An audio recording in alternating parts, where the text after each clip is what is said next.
everyone, welcome back. In my last video I shared with you my spinal cord injury and how I suffered it. If you have missed it, then I will leave it linked here and I will leave it linked down below. But following on from that video, I wanted to share with you how I was told that I suffered a spinal cord injury and how I came to terms with it, kind of my struggles within it, and where I am today. Because if you are struggling today, hopefully this video will show you hope.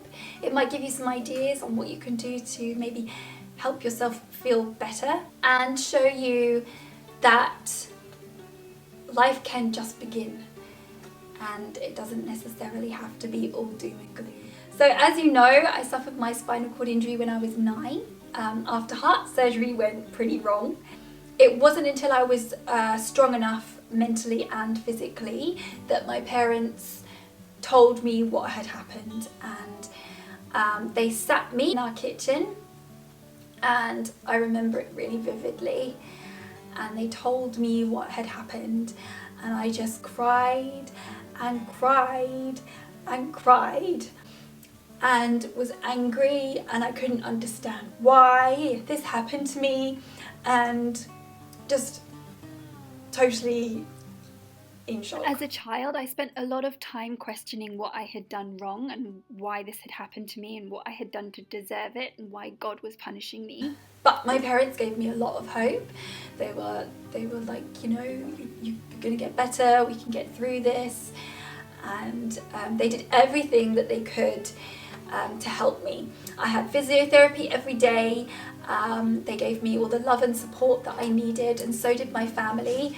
I became very close to my grandparents because they, while my parents were at work, my grandparents looked after me. I was homeschooled for quite a while because I was too ill to go to school, and it was dark. I'm not gonna lie, it was a dark time, and I'd cry myself to sleep every night.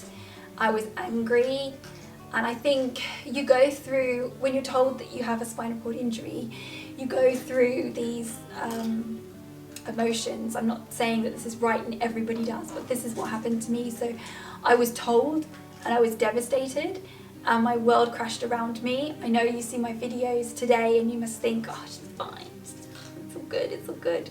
Then I was really determined, I was f***ing determined that I was going to walk again, and I don't think without being the strong, determined person that I am, I would have got to the point where I got to.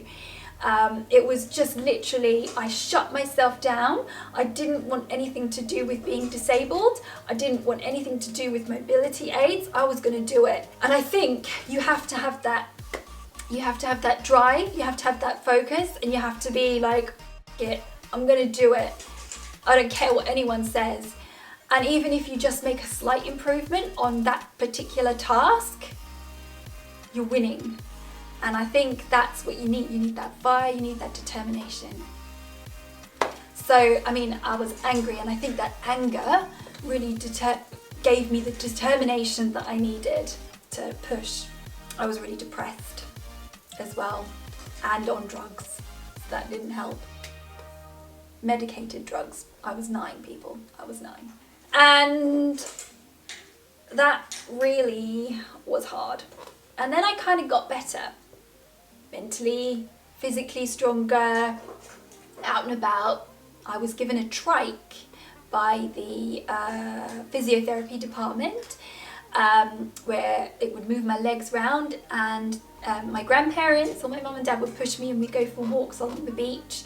Every day, every single day, rain, sun, snow, we went out every day and walked the dog, and I think that that was a really good thing to do, is to get out and try and be. Before my injury, I was obsessed with horses and obsessed with horse riding, and one thing that gave me so much comfort was to get back in the saddle once I was strong enough and well enough and I went up to the stables that I previously went to before I was made disabled and rode, and that was just incredible. And then I went to the riding for the disabled in my local area for years and years, and every single Saturday I would go riding, and having that passion that I had before and then bringing it into my life today really helped. And it didn't make me feel disabled, it made me feel who I am, and it was good for my mental well-being as well. Being around the horses, that really helped me massively. Swimming was another thing that really helped. I had hydrotherapy as well, and physiotherapy in the pools, and again, that was another activity that I didn't have to do with a mobility aid. And at this period I had shut myself off and didn't want anything to do with being disabled and mobility aids, and so that's why I was really channeling these sports. Also during this time I was being homeschooled, and my great-grandfather gave me an organ, a little electronic organ, and I started to play, and I could pick things up by ear, just listen to a song and play it on the keyboard. And then my mum and dad got me piano lessons, and I started to learn piano, and I found so much joy and so much love in being able to play the piano. And so I learned to play the piano, and I would sit for hours playing. Like, my friends would be at school and I'd have quite a lot of free time recovering, and I would play the piano, and that really helped with finding joy in music.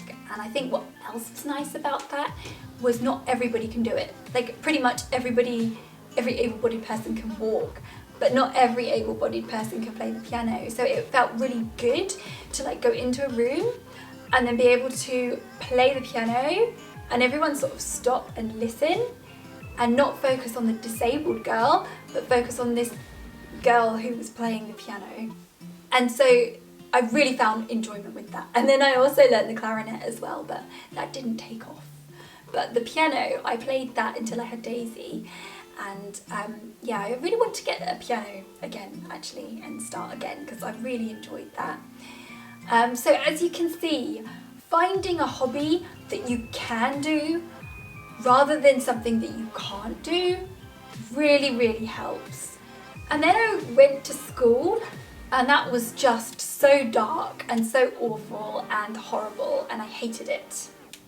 Every single day I was different, couldn't fit in, I couldn't make friends, or I would make friends for a bit, but then it would just be too much. And it was just an awful period, and I was still trying to come to terms with being disabled. I still hadn't accepted it. I was still trying to be the old me, and if you don't know who you really are, it's hard to actually make relationships with people. So school was a really dark time for me, and I didn't manage well. I didn't pass with any qualifications. I didn't do well academically. I am dyslexic. I missed a load of school, so it wasn't going in my favour. But I pushed that. That's gone now.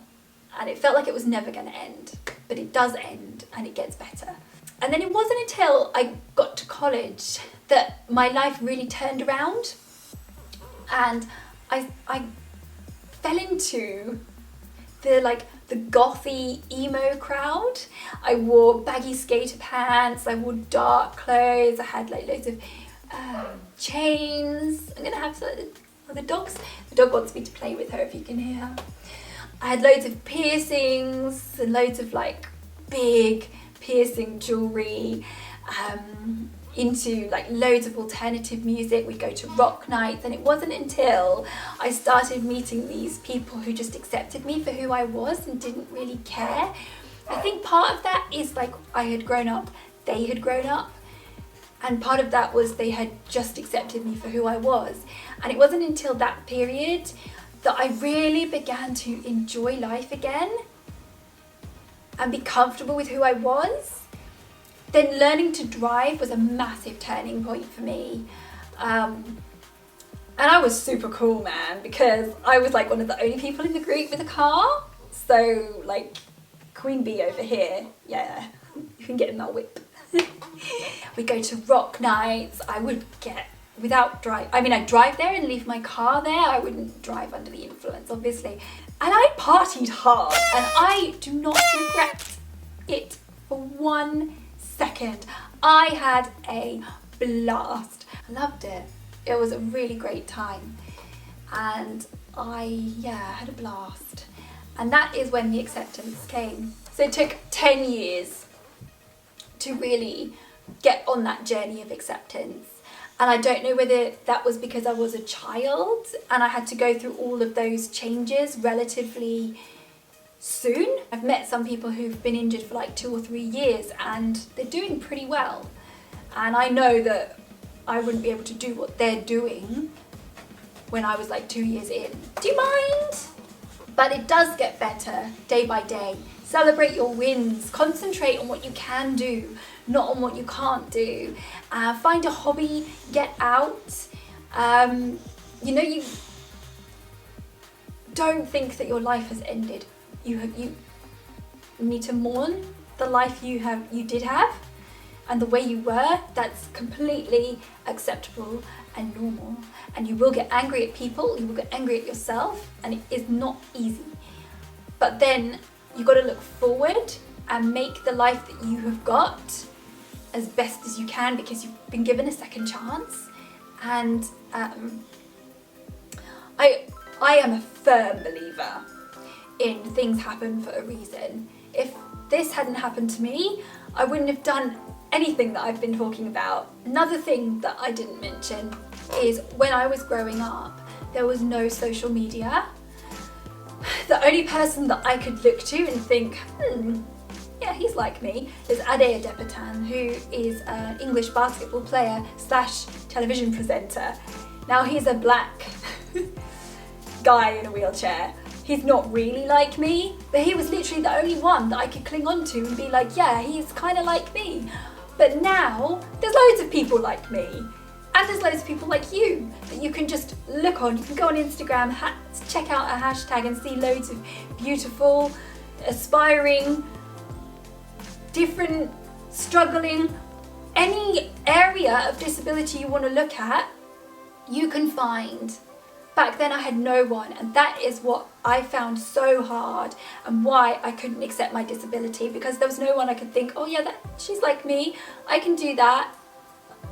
That's cool, that's acceptable. But no, I had to try and make myself back to how I was, because I wanted to blend in with everybody else, because that's what normal was to me. So don't hide yourself away, be proud of who you are, do what you gotta do, and make sure that you find other people who are like you. I tried to launch the hashtag That's Like Me when I did my TED Talk a few years ago, because that's what basically my whole TED Talk was, like no representation of disabled people in the media. But it's true. It's so important to have someone that is like you. That's why they make Barbie dolls. And they're trying to include as many different types of people, genders, religions, everything in the media, because it just goes to show you how important representation is. There we go. I'm gonna end it there. Thank you so much for watching. If you enjoyed this video, then you might enjoy my wheelchair body confidence video. So go and check that one out.